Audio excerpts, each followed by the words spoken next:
نبی اور اس کے خلفاء نثر اور منظوم کلام میں جب آئندہ وقت کے لیے پیشگوئی کے رنگ میں نقشہ بیان ہوتا ہے اور جو بعد میں پورا بھی ہو جاتا ہے، کیا یہ مضمون القاء ہوتا ہے یا یہ نبی یا اس کے خلفاء؟ یہ تو مختلف امکانات ہیں۔ حضرت عباس مسیح موعود علیہ الصلوۃ والسلام نے جو بھی منظوم کلام میں پیشگوئیاں فرمائیں، ہم پر ثابت ہے یہ بات کہ آپ نے الہام پر مبنی کلام کیا ہے۔ الفاظ جو اشعار کے ہیں بعض جگہ الہامی ہیں، مگر اکثر صورتوں میں وہ الہام تذکرے میں ملتے ہیں آئندہ کے زمانے کی پیشگوئیوں کے، ان کو آپ نے اپنے الفاظ میں شعری کلام میں دنیا کو سمجھانے کے لیے پیش فرمایا۔ کچھ ایسی باتیں ہیں جو حضرت مسلم موعود کے کلام میں بھی ملتی ہیں، مگر اپنے الہام کے طور پر نہیں، بلکہ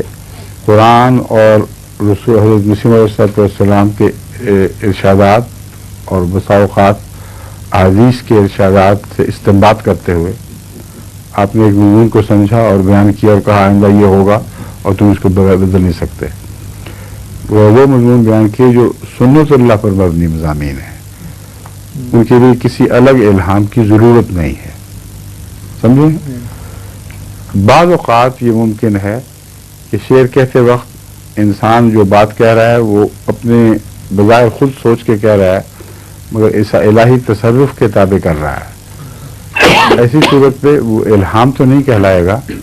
مگر القاء، اور ایسا القاء جس کے انسان کو خود پتہ نہیں کہ کیا ہو رہا ہے، وہ اپنی طرف سے کلام کہہ رہا ہے اندازے سے، مگر خدا کے ہاتھ میں ہے وہ بات۔ یہ جو القاء ہے اس کے متعلق آن حضرت صلی اللہ علیہ وآلہ وسلم نے بیان فرمایا ہے کہ یہ بھی ایک طریق ہے، اور وہ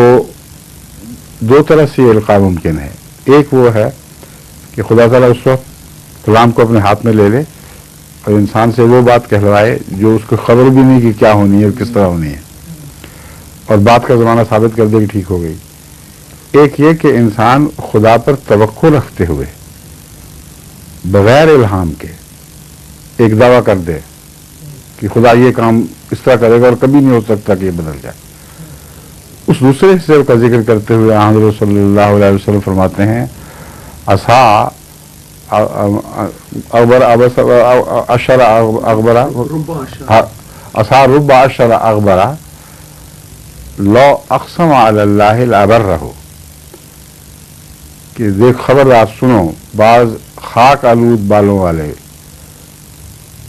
پھٹے پرانے کپڑوں والے، پریشان حال بالوں والے اور گرد آلود کپڑوں والے ایسے بھی ہوتے ہیں کہ جب وہ خدا پر وہ قسم کھا جاتے ہیں کہ خدا یہ ضرور کرے گا، لابرہ، اللہ ضرور اس قسم کو پورا کر دیتا ہے۔ بس الہام تو نہیں ہے، مگر ایک پیار اور محبت کے چوچلے ہیں۔ اللہ کہتا ہے میرا بندہ ہمیشہ مجھ سے باتیں سن کر کرتا ہے اپنی مرضی، آج اس نے مجھ پر حسن ظن کیا ہے۔ حسن ظن تو ہمیشہ ہی رکھتا ہے، مطلب ہے عام دستور سے بڑھ کر توقع کی ہے تو میں اس توقع کو پورا کر دوں گا۔ اس کے لیے نہ نبی ہونا ضروری ہے، نہ خلیفہ ہونا ضروری ہے، نہ صاحب منصب ہونا ضروری ہے، نہ دنیا کی عزتوں والا ہونا ضروری ہے۔ فرمایا عصا اشس اغبرا، عصا رب عصا رب اشس اغبرا، خبردار سنو، کری کتنے ہی ہیں ایسے جن کے بال بکھرے ہوئے پر گندہ حال اور کپڑوں پر خاک پڑی ہوئی ہے، لو اقسم علی اللہ لا برہ، خدا پر اگر وہ قسم کھا جائے تو خدا ضرور اسے پوری کر دیتا۔ تو یہ سارے امکانات ہیں، ٹھیک ہے۔